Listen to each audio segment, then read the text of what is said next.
Halo pemirsa, selamat siang. Berjumpa lagi dengan saya Regita Anamirvia dalam acara Bincang Wisata Selasa 8 Juni 2021.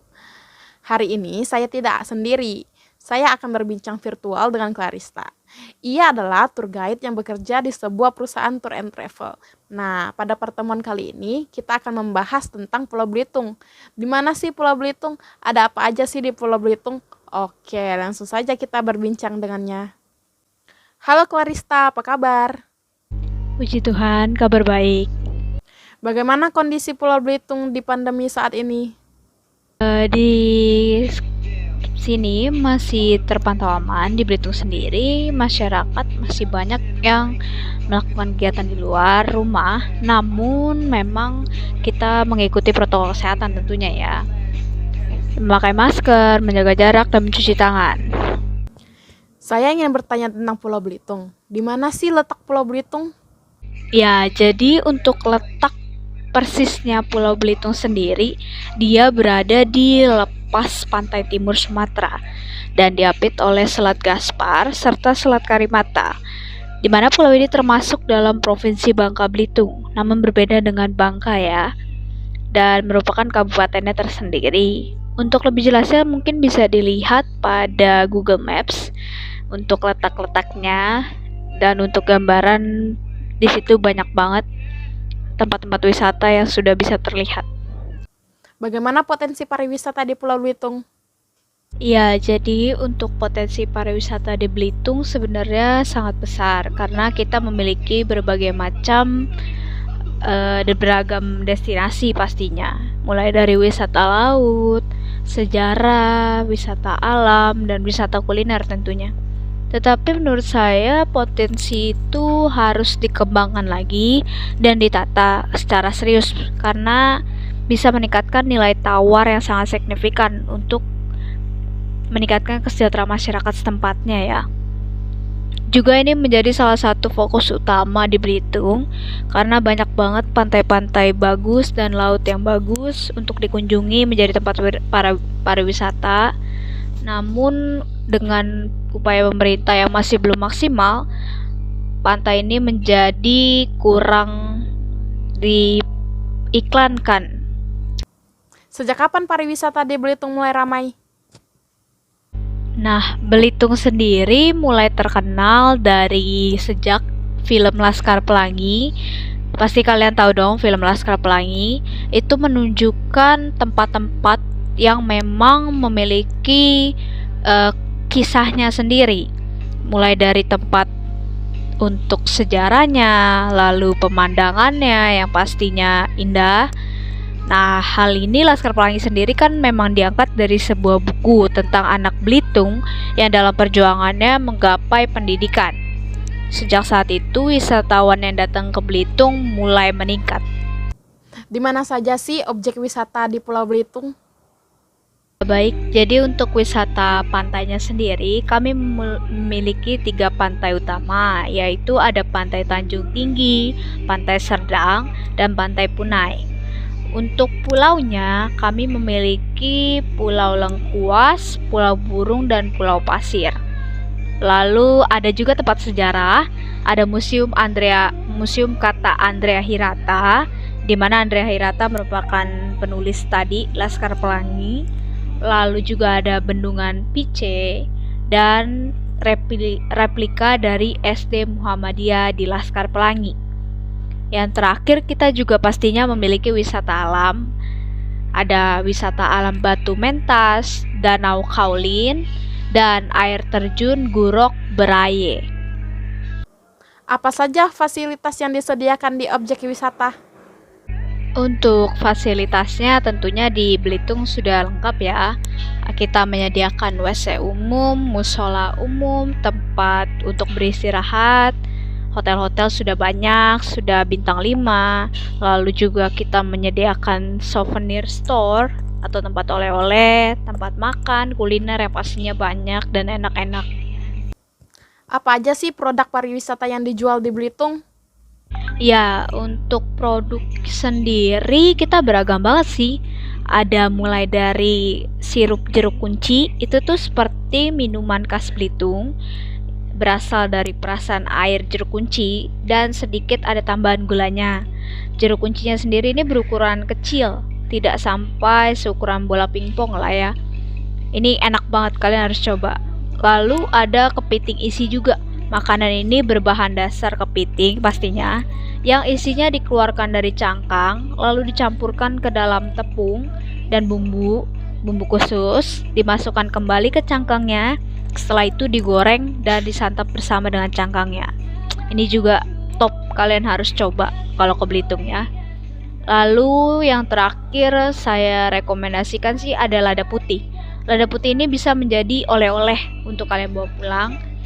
Dan ini menjadi oleh-oleh nomor 1 di Belitung karena faktor bahwa Belitung adalah pengekspor lada terbesar nasional dan juga dikenal sebagai daerah penghasil lada putih terbaik. Jadi pasti enak banget buat dipakai bumbu di rumah. Terus juga ada kemplang. Kemplang ini ya lumayan terkenal sih harusnya. Ini adalah kerupuk yang terbuat dari ikan tenggiri dan tepung tapioka. Di Belitung ikan tenggirinya tuh terasa beda lah intinya. Jadi kemplangnya juga pasti enak banget. Kalian harus cobain. Masih banyak sih kuliner-kuliner dan produk favorit di Belitung lainnya. Cuman yang utama saya rekomendasikan sendiri adalah 4 itu ya. Ternyata Pulau Belitung memiliki banyak destinasi yang menarik ya pemirsa. Terima kasih Clarista atas waktunya dan sudah menyempatkan diri untuk berpartisipasi di acara ini. Ya baik, terima kasih kembali karena sudah memberikan saya kesempatan untuk berbagi cerita tentang Pulau Belitung pastinya. Jangan lupa untuk berkunjung ke Pulau Belitung ya, karena banyak banget. Apalagi yang kalian yang suka sama laut, pantai, itu di Belitung cantik banget. Bersih pastinya, jadi kalian harus main-main ke Belitung. Terus juga yang suka sama Laskar Pelangi bisa main ke tempat-tempat syutingnya dan foto-foto. Banyak banget tempat rekreasi. Jadi rekomen banget ke Pulau Belitung. Terima kasih.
Nah, selanjutnya kita akan beralih ke narasumber virtual berikutnya, yaitu Andrew. Ia adalah pemilik usaha tour and travel di Belitung.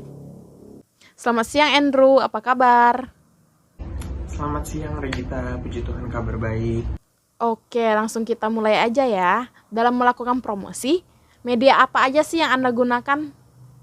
Biasanya pemerintah daerah dan masyarakat setempat kalau dalam melakukan promosi itu saling membantu, ada yang melalui media cetak dan media online. Kalau media cetak itu contohnya kayak koran, majalah, itu kan media cetak. Terus kalau contoh media online-nya itu ada kayak kita sering pakai sih pasti kayak Instagram, Twitter, TikTok, dan Facebook. Cuman kayaknya TikTok sih yang lagi berpengaruh banget, ya nggak sih?